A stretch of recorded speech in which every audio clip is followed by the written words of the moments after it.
नमस्कार शेतकरी बंधूंनो, आपणास माहित आहे की वायगाव ही हळद जगप्रसिद्ध आहे आणि या हळदीचा अभ्यास करण्याच्या उद्देशानं वसंत बायोटेकची टीम म्हणजे मी स्वतः, आमचे मार्केटिंग इन्चार्ज नागपूर वर्ध्याचे जे आहेत तायडे साहेब आणि त्यांचे 2 असिस्टंट, आम्ही सगळ्यांनी तिथे जाऊन शेतकऱ्यांच्या भेटी घेतल्या. या भेटीमध्ये आम्ही सचिन भाऊ अनकर, शंकरराव ढवळे आणि इतर प्रतिष्ठित लोकांच्या भेटी घेतल्या आणि तिथे आम्ही बघितलं की हे लोक वर्षानुवर्षे हळदीचं उत्पन्न घेत आहेत.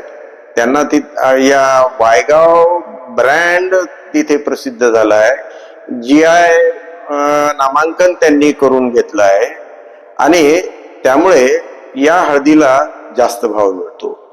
या हळदीला जास्त भाव मिळण्याचं कारण असं की या हळदीमध्ये कुरकुमीनचं पर्सेंटेज 6च्या वर आहे.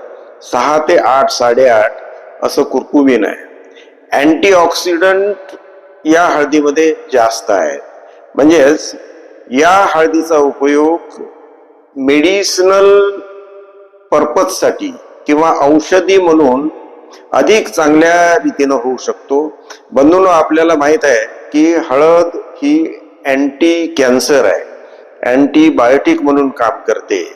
तर म्हणून हळदीचा वापर जगभरामध्ये वाढत आहे आणि या हळदीला जे भाव मिळतात, आपल्याला आपले सेलम आणि इतर जातीला जे भाव मिळतात त्याच्या जवळपास 1.5 पट भाव मिळतात असं त्यांनी सांगितलं. त्यांची सर्व हळद त्यांच्या गावात व्यापारी येऊन ते खरेदी करतात आणि त्यांना आपल्यापेक्षा 1.5 पट भाव मिळतो. तर या हळदीच्या कल्टिवेशनसाठी किंवा या हळदीसाठी शेतकऱ्यांना स्कोप आहे, परंतु ती त्यांच्या पद्धतीनं करायला पाहिजेत. त्यांची सर्व हळद जी आहे ती जवळपास ऑर्गॅनिक आहे आणि त्यांनी क्वालिटी मेंटेन केली आहे. मी आपल्याला हळद दाखवतो. बघा बंधूंनो, ही मी आणलेली हळद आहे. याच्या शेंगेची लांबी बघा, जाडी बघा आणि एकसारखेपणा बघा. बघा, आपण एवढ्या लांबीची शेंग कधी बघितली नसेल.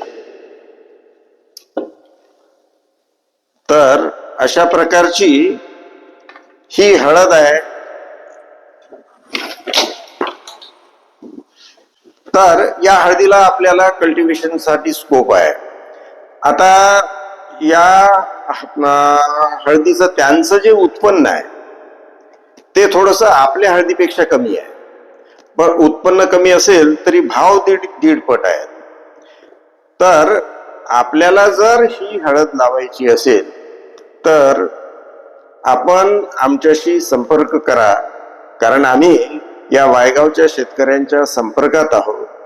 तिथून आपल्याला बेनं आणता येईल, तिथून आपल्याला त्यांच्या ज्या प्रॅक्टिसेस आहेत त्या आपल्याला